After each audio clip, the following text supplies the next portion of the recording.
pregunta que es necesario recordarla, tenerla en mente. La pregunta es, ¿por qué se escribió el Nuevo Testamento? ¿Por qué? La escritura del Nuevo Testamento no fue hecha conscientemente por los sujetos que participaron en el proceso. No hubo un acuerdo, no hubo un concilio, ni un pacto en el que algunas personas, los apóstoles generalmente, digan, vamos a escribir el Nuevo Testamento. No hubo eso. Y yo digo, felizmente, porque entonces se puede ver el curso natural que siguieron los hechos. Hemos dicho que el Señor Jesús mismo se apoyó, utilizó la escritura del Antiguo Testamento y esa era su Biblia. Nunca sugirió que algo le faltara. Utilizó el Antiguo Testamento para poder mostrar la verdad y también para edificar su propia vida. ¿Recuerdan cuando tuvo que resistir la tentación de Satanás? Él utilizó la escritura del Antiguo Testamento. De una manera sutil, el Señor Jesús dijo que iba a haber el Nuevo Testamento, pero no hizo explícito ese anuncio. Ahora, podemos plantear una respuesta sencilla a la pregunta ¿por qué se escribió el Nuevo Testamento? Por favor, vean este asunto.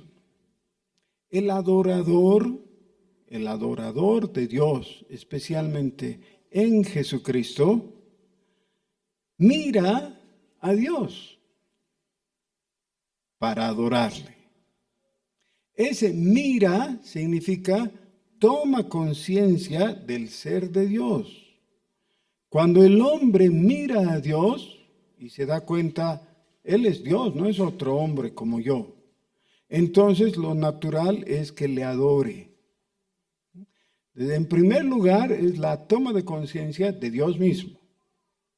Pero eso va creciendo en un proceso espiritual guiado por el Espíritu Santo. El paso que sigue es como en el caminar humano.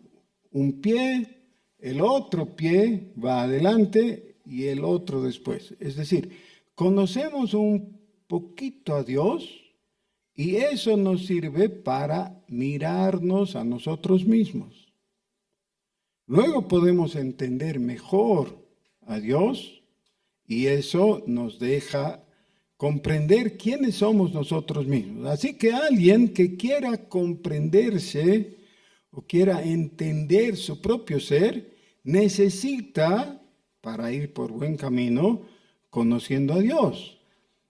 Esa es la enseñanza de la primera página, del primer capítulo de los Institutos de la Religión Cristiana, de Juan Calvin. Así que no estoy inventando nada, ya estoy diciendo la enseñanza tradicional reformada. Ok. Ahora, eso es en lo individual. Miro a Dios y me miro por el espejo de las Escrituras a mí mismo. Y ahora comprendo quién soy. Pero hay una dimensión diferente que es la dimensión social, que es la iglesia. Nosotros, la iglesia, ¿qué somos? Y ya mencioné que debido a la postura, a la enseñanza del dispensacionalismo, hay muchos cristianos que han llegado al criterio de que la iglesia es la amante de Jesús. Es la querida, no sé, la palabra más despectiva que quieran usar está bien. Pero ese no es no es el punto de vista, no es la presentación de la Biblia.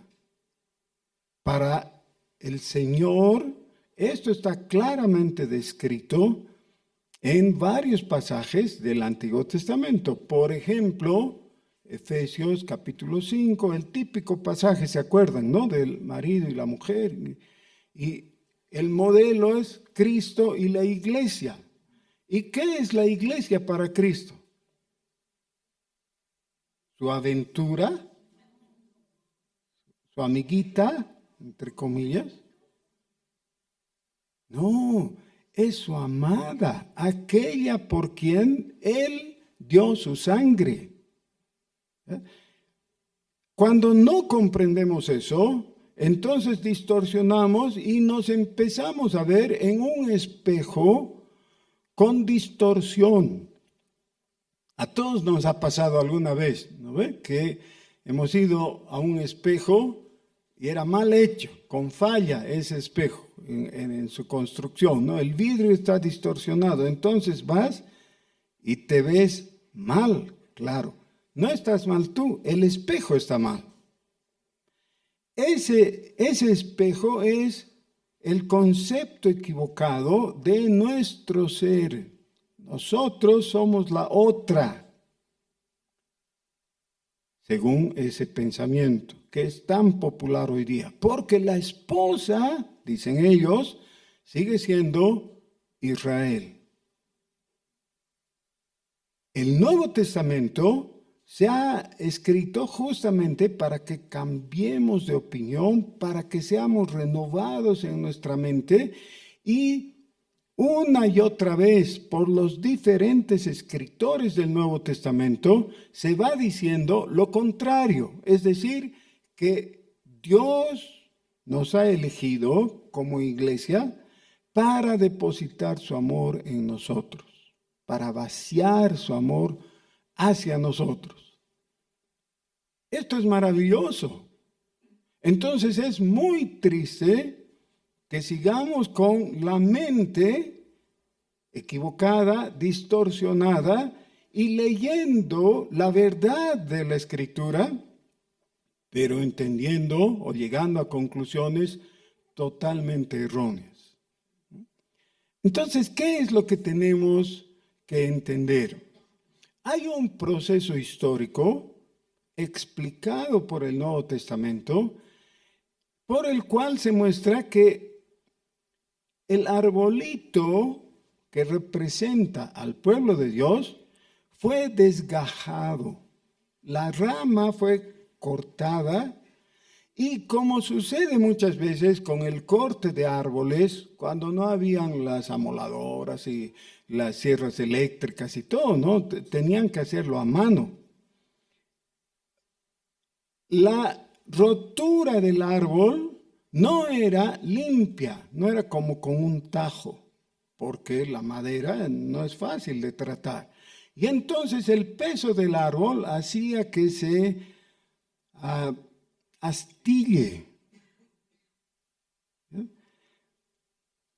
Cuando vino el Señor Jesús, lo que tendría que haber ocurrido es que los líderes de la religión judía lo miren, lo reconozcan y lo adoren. Eso es lo que está expresado en el primer capítulo del Evangelio de Juan.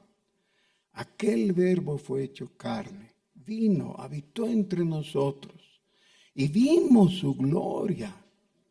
Gloria como del unigénito del Padre, lleno de gracia y de verdad. Pero vino a lo suyo y los suyos no le recibieron. ¿Ya? Y esto se repite explicando en el capítulo 3. Aquella luz verdadera viene a este mundo, pero los hombres aman más las tinieblas que la luz. Entonces no le reciben. El pecado que finalmente determina la condenación del individuo, pero también de las naciones, es no recibir a Jesucristo. Eso es en concreto. Porque todos pecan, todos pecamos. Y por el pecado merecemos condenación. Pero no todos recibimos condenación. Se quedan en condenación los que no reciben a Jesucristo. Eso creo que ya está claro, ¿no es cierto? Ya lo hemos visto. Muchas gracias. Mire. Ahora, cuando el Señor vino y estuvo en medio de su pueblo, algunos le recibieron. Ellos fueron establecidos como hijos de Dios. Ese es Juan capítulo 1, versículo 12. Pero los que no le recibieron, hubo un lapso de tiempo de esa generación en la que Dios todavía extendió su mano graciosa con el regalo y por tanto el llamamiento. Todavía en esa generación los apóstoles predicaron. ¿A quién? A los judíos. Todos los que componían el pueblo de Dios eran judíos, los que predicaban eran judíos, los que oían eran judíos. Todavía estaba en el ambiente judío, totalmente, en esa primera etapa. El libro de los Hechos se escribió justamente para que veamos la transición de algo que era plenamente judío y que pasó a abrirse a los gentiles.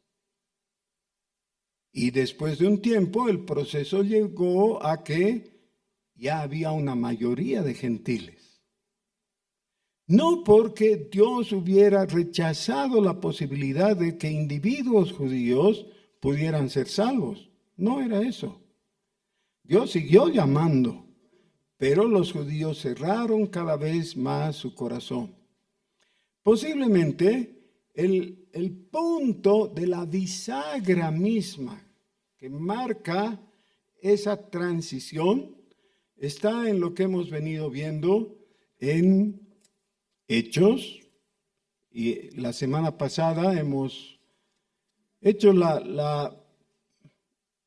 el inicio, la presentación de lo que va a ocurrir con lo que vamos a ver ahora en el caso de Esteban. Esteban era uno de los 7 diáconos. No era apóstol, era diácono, pero era poderoso en palabra. Y Dios le respaldó haciendo maravillas, es decir, haciendo milagros por sus manos, en medio de la gente de Jerusalén. Los de cierta sinagoga, que se llamaban los libertos, que eran judíos llegados de la diáspora y establecidos en Jerusalén en una sinagoga de gente muy conservadora. Es lo mismo que pasa ahora, ¿no? La gente que se va al exterior y empieza a extrañar la comida boliviana, digamos. Entonces llega de retorno aquí y ¿qué quiere comer? Comida boliviana, claro, porque era lo que había extrañado y todo. Los judíos habían sufrido en el exterior, así que cuando volvieron a Jerusalén se hicieron más recalcitrantes que los judíos que habitualmente vivían, moraban en Jerusalén. Los de la sinagoga de los libertos empezaron a disputar contra Esteban. Y como no podían contradecirle, se enojaron y lo denunciaron, lo calumniaron, lo llevaron delante del Sanedrín y ahí está ahora, en el capítulo 7. El sumo sacerdote dijo entonces, ¿es esto así? Es decir, de lo que te están acusando es verdad que estás hablando en contra del templo y de la ley y nos estás acusando de haber matado a ese predicador llamado Jesús. ¿Es esto así? Eso significa. Esteban dijo: varones, hermanos y padres, oíd. El Dios de la gloria apareció a nuestro padre Abraham, estando en Mesopotamia, antes que morase en Harán. Y le dijo: sal de tu tierra y de tu parentela, y ven a la tierra que yo te mostraré. Esteban quiere comenzar con el principio de la historia, es decir, el principio de la historia del pueblo de Dios. Así que para eso tiene que referirse imprescindiblemente a Abraham. Pero les recuerda que Abraham mismo era alguien de un pueblo que ellos ahora consideraban pagano. Era de Ur de los Caldeos. Abraham no podría citar a su genealogía como remontándose a algún adorador de Dios. No había eso. Era un pagano en medio de paganos, pero que fue llamado por Dios. Guiado por Dios, se fue a la tierra de Canaán, y ahí Dios lo bendijo, le prometió que esa iba a ser su tierra, y que Dios le iba a dar hijos, cuando no tenía hijos. Y después de la primera vez que le habló Dios, todavía pasaron 25 años, y Abraham no tenía el hijo prometido. Hubo otro hijo, ¿no? Ismael, pero cuando Abraham ya era de 100 años, tuvo el cumplimiento de la promesa. Y así vienen los patriarcas, y Esteban hace uso de su conocimiento bíblico y menciona todo lo que ocurrió. ¿Para qué? Para que se den cuenta que él conocía de la historia de Israel y que no estaba inventando algunas cosas zafadas, sino que estaba siguiendo en orden todo lo de la historia de Israel hasta llegar a José, que se fue a Egipto, vendido, no por voluntad propia, lo vendieron como esclavo y en Egipto llegó a ser la persona, el segundo en el reino, ¿no? Después del faraón. Y eso le salvó la vida a los del clan de Jacob, ¿no? De su padre. Gracias a eso sobrevivieron y se quedaron en Egipto 400 años. Pero entonces surgió un faraón que no conocía a José y esclavizó al pueblo de Israel en Egipto hasta que Dios envió a Moisés. Todo eso está relatado aquí, enfatizando los puntos que Esteban quiere que tomen en cuenta. Ahora, el gigante máximo en lo humano y en el proceso de redención del Antiguo Testamento es Moisés. Dios envió a Moisés y por Moisés les dio la ley y les dio la libertad para salir de Egipto. Y uno diría, es decir, no nosotros, pero los que estaban oyendo eso, claro, nosotros somos la gente que ha sido beneficiada con la obra de redención de Dios a través de Moisés, así que todo bien.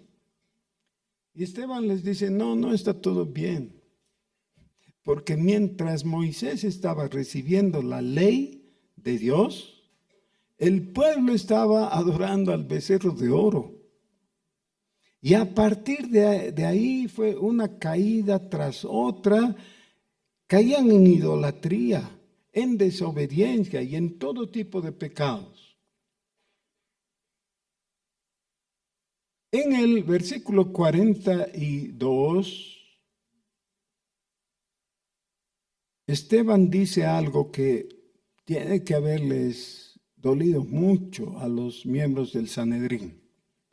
Dice, y Dios se apartó y los entregó a que rindiesen culto al ejército del cielo, como está escrito en el libro de los profetas.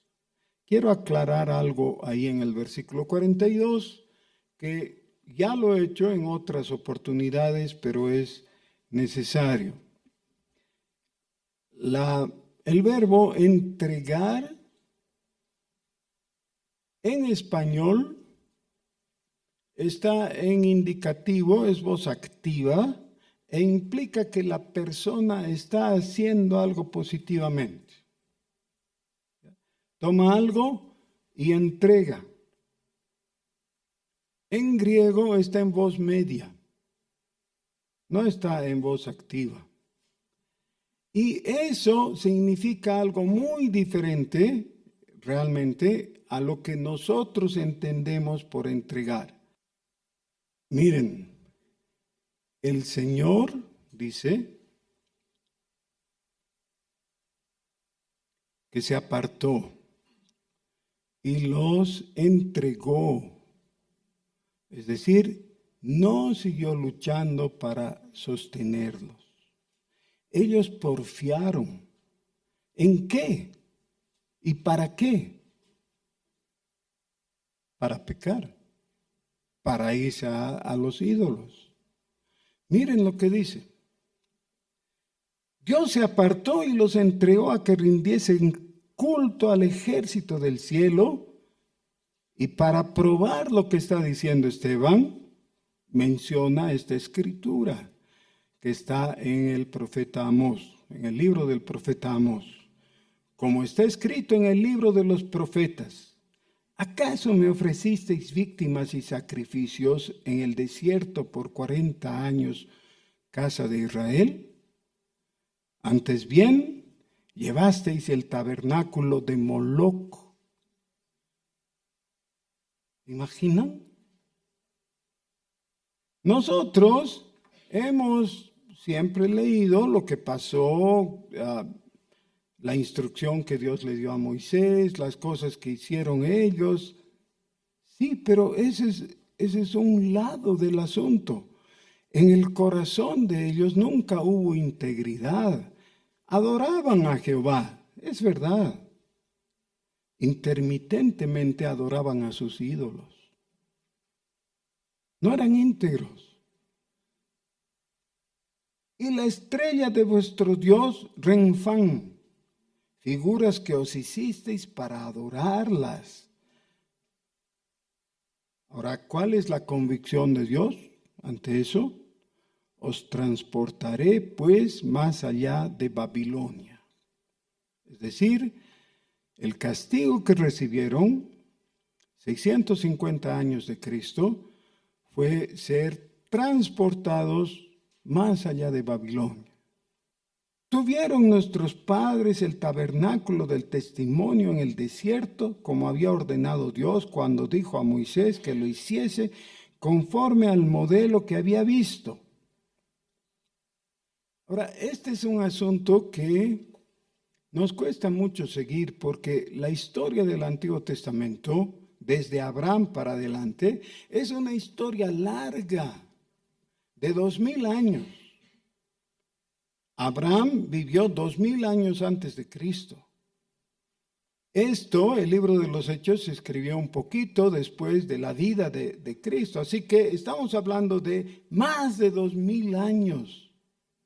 Y en ese tiempo, claro, se han registrado cosas lindas como la construcción del tabernáculo primero y un poco menos de 1000 años antes de Cristo, la construcción del templo por Salomón.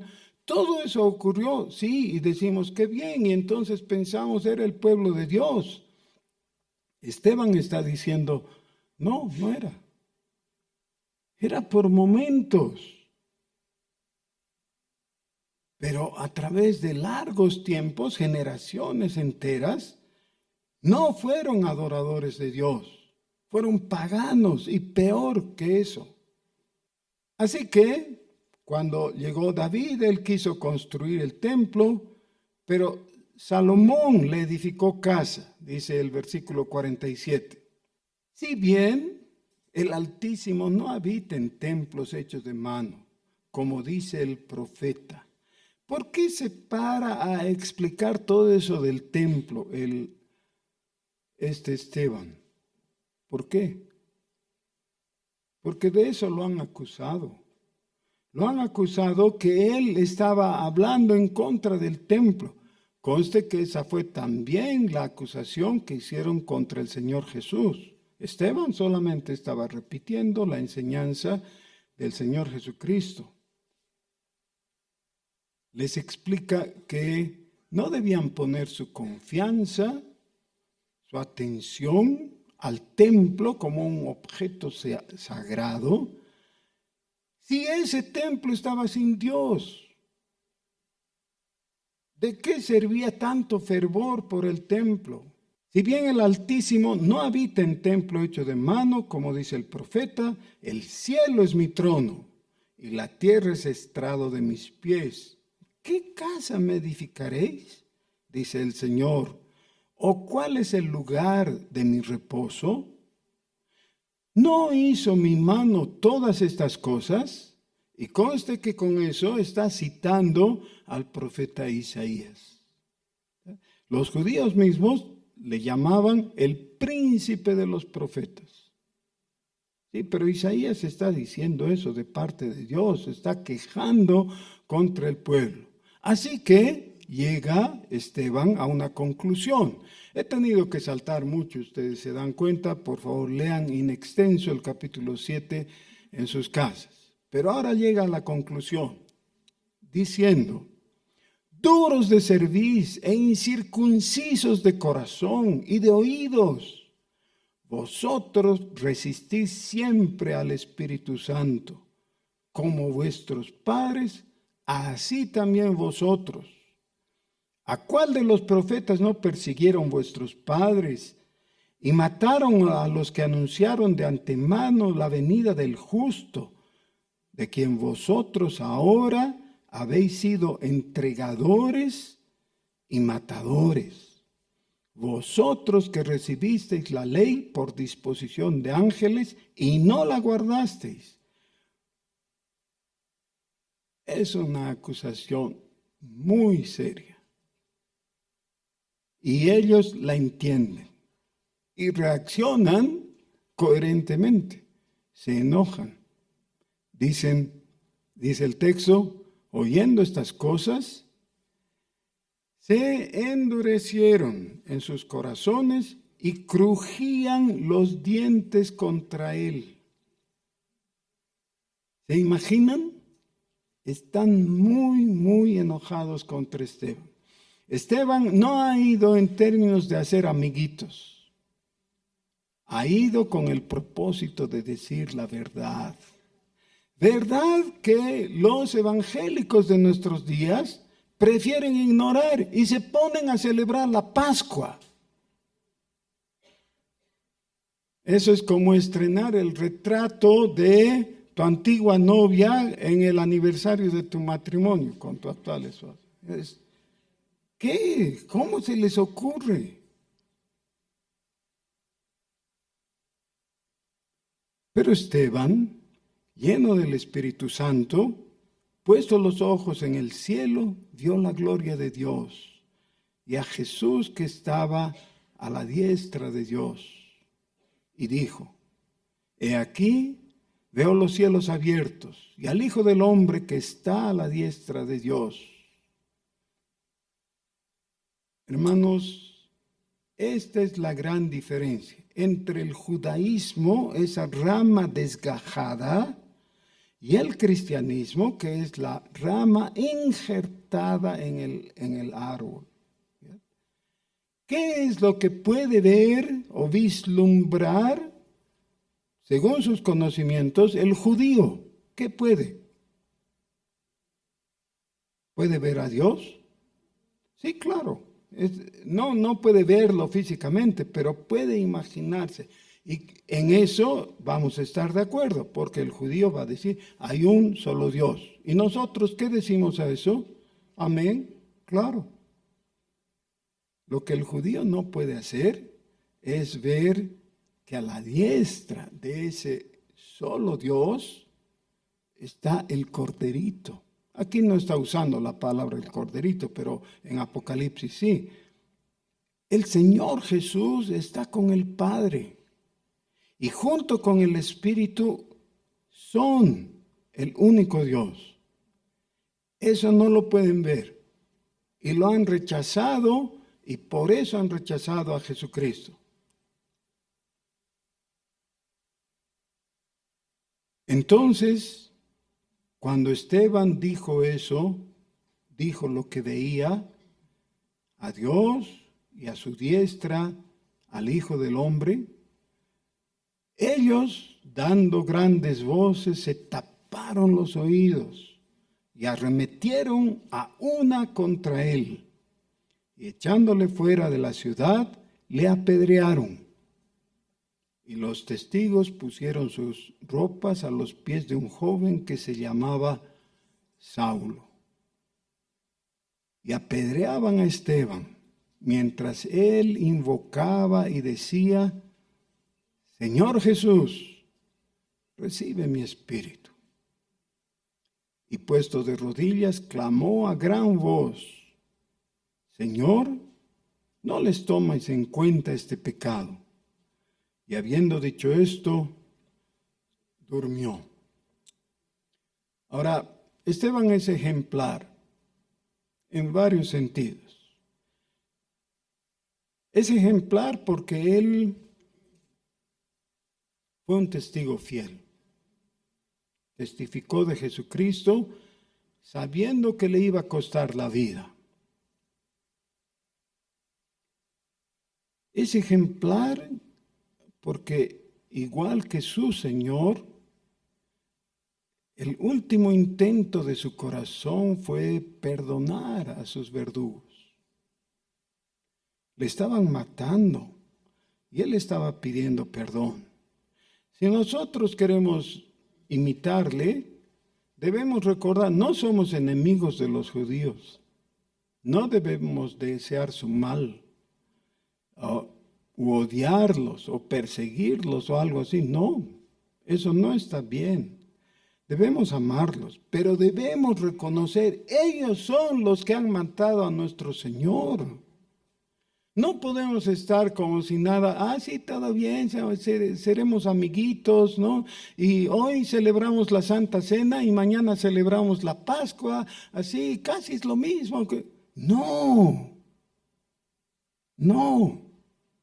Por eso se escribió el Nuevo Testamento, para que tengamos clara nuestra identidad. Nosotros somos de Jesucristo. ¿Quiere decir que ya no hay salvación para Israel? Sí, eso quiere decir, ya no hay salvación para Israel como entidad social. Hay salvación para los individuos que de entre Israel miran a Jesús y le creen y le reciben. ¿Por qué? Otra vez necesito citar algo que ya he hecho en sermones anteriores. El apóstol Juan, que no es el escritor de Hechos, coincide con esto y en ese contexto, en 1 Juan dice: este es el asunto que hay que tener claro en la cabeza. El que tiene al Hijo, tiene la vida. El que no tiene al Hijo, no tiene la vida. No significa algo que sea el Hijo o el Hijo y su mamá, la Virgencita. No, el que tiene al Hijo, a Jesús. Toda la fe tiene que estar en Jesús y nadie más. Por supuesto, Jesús está a la diestra del Padre. Pero si alguien no tiene fe en Jesús, no puede alcanzar salvación de ninguna manera. No hay posibilidad. Estamos en el capítulo 7 de Hechos.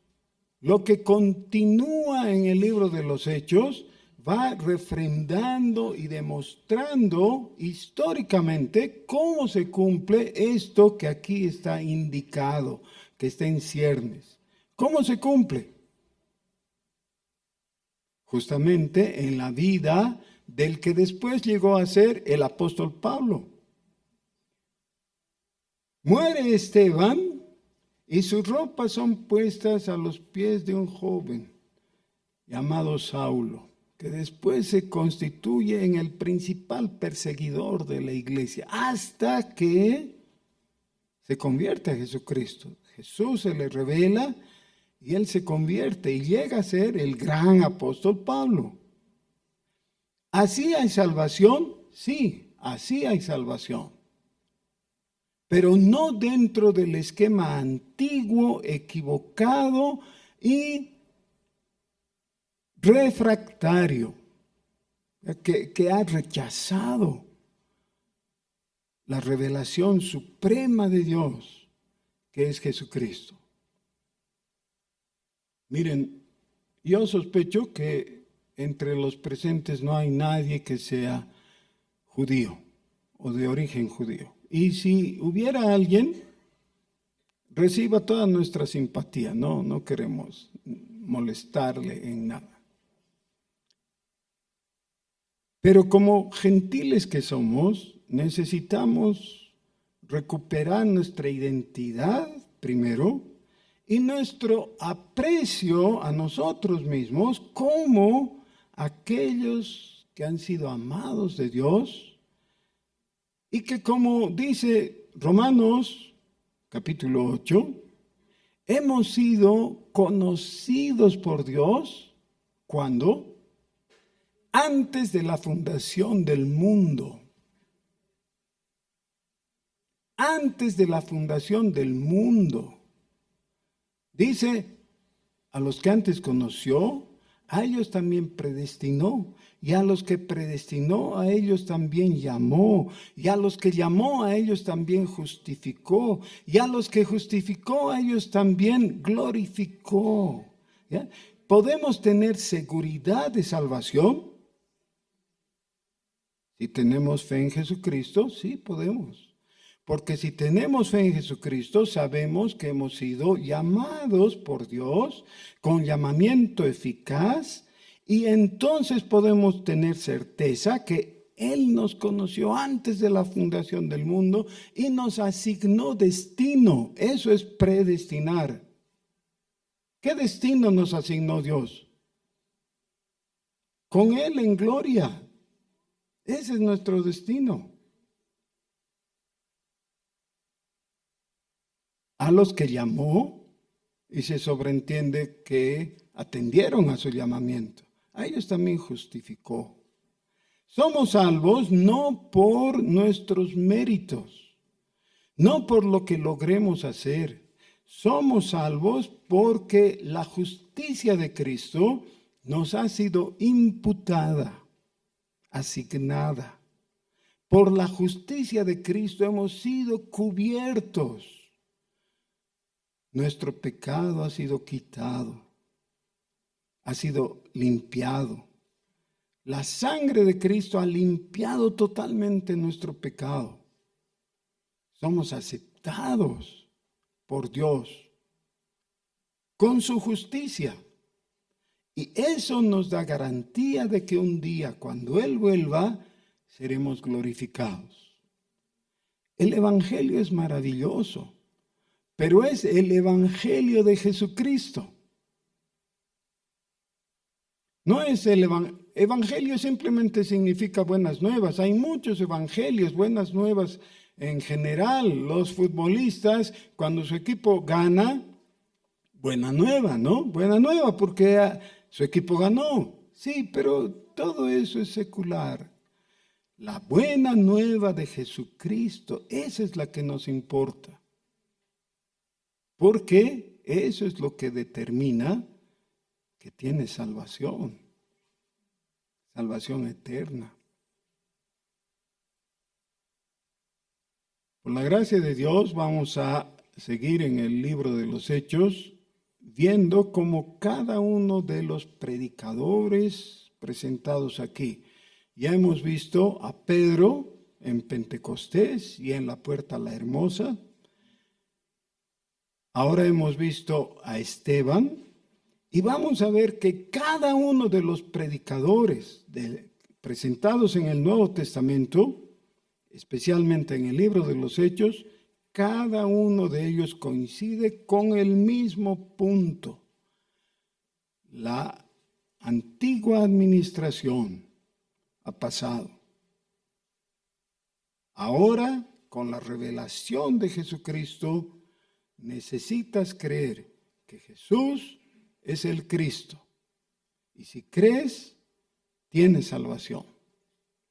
No hay dudas, no hay ambigüedades, no hay posibilidad que digas, bueno, está bien, pero como crecí en un país musulmán, si creo en Mahoma, ¿no equivale más o menos? ¿No?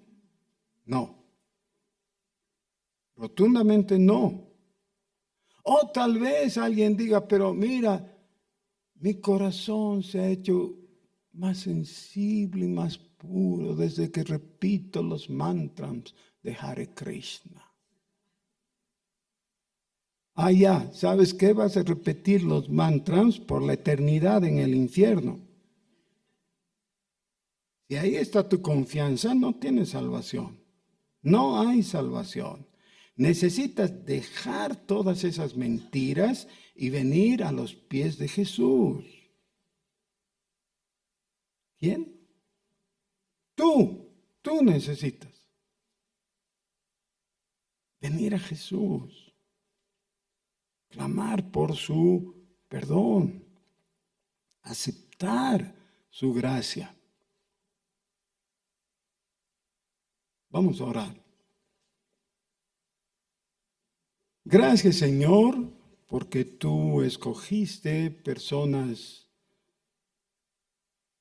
que dieron testimonio de ti, como Esteban el diácono. Gracias, Señor, porque tú no te has equivocado y has seguido tus propios planes fiel y acertadamente. Gracias. Gracias, Señor, porque tú nos has mirado con ojos de misericordia, nos has escogido y nos has traído. Gracias porque nos has dotado de salvación inmerecida, pero maravillosa. Toda la gloria sea para ti, oh Dios, en el nombre de Jesús. Amén.